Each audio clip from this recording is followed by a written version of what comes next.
नमस्कार दोस्तों, स्वागत है आपका हमारे YouTube चैनल में। अगर आपने हमारे चैनल को सब्सक्राइब नहीं किया है तो सब्सक्राइब कर लीजिए। आज हम आपको ताजमहल के बारे में कुछ अनोखी बातें बताएंगे। जैसे कि 7 अजूबों में से एक है ताजमहल। मुमताज महल और शाहजहां की मौत के सैकड़ों सालों बाद भी ताजमहल इन दोनों की मोहब्बत की कहानी को बयां करता है। लेकिन क्या आप जानते हैं, जिस मुमताज में शाहजहां की जान बसती थी, उस मुमताज महल की आत्मा आज भी कहीं भटक रही है। शाहजहां अपनी बेगम मुमताज से बेइंतहा मोहब्बत करते थे। गर्भवती होने पर मुमताज महल बेहरनपुर के महल में थी।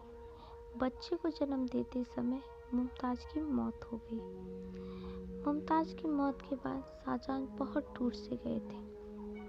मरने के बाद शाहजहां ने बेगम के शरीर को बेहरनपुर में ही कब्र बनाकर दफन कर दिया।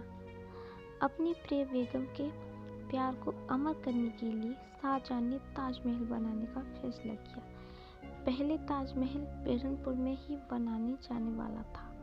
कुछ कारण से ताजमहल का निर्माण बेहरनपुर की जगह आगरा में बन गया। ताजमहल का निर्माण कार्य करीबन 22 साल तक चलता रहा। 22 साल तक बेगम की आत्मा बेहरनपुर में ही दफन रही। ताजमहल बनने के बाद मुमताज महल की स्मृति शरीर को आगरा लेकर ताजमहल में एक खूबसूरत कब्र बनवाकर दफना दिया गया। लेकिन प्यार की निशानी ताजमहल में बेगम मुमताज महल का शरीर ही आया था। उनकी रूह तो बेहरनपुर में ही रह गई थी। बच्चे को जन्म देते समय मुमताज की मौत हुई थी। कहा जाता है कि बाद में मुमताज की रूह अपने संतान मोह की वजह से बेहरनपुर में ही भटक रही है। यहाँ तक कि उनके शरीर को बेहरनपुर से हटाकर आगरा में दफन कर दिया गया।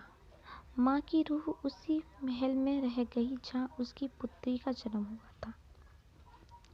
आज भी मध्य प्रदेश में मुमताज का महल है। यहाँ के स्थानिक लोगों की मान्यता है कि महल से आज भी अजीब सी आवाज़ें आती हैं। रात के समय इस महल में जाने से लोग कतराते हैं। बुजुर्ग लोग कहते हैं कि सदियों से मुमताज की रूह इस महल में है, लेकिन इस रूह ने आज तक किसी को भी नुकसान नहीं पहुंचाया। अब इसका कहानी में कितनी सच्चाई है और कितनी कल्पना, ये तो वहां जाकर ही पता चले। वैसे यदि मुमताज की आत्मा आज भी मुमताज महल के खंडरों में भटकती है और किसी को नुकसान नहीं पहुंचाती, तो ये अच्छी बात है। शायद आज भी एक माँ की रूह अपनी संतान के मुंह में आज़ाद नहीं हो रही।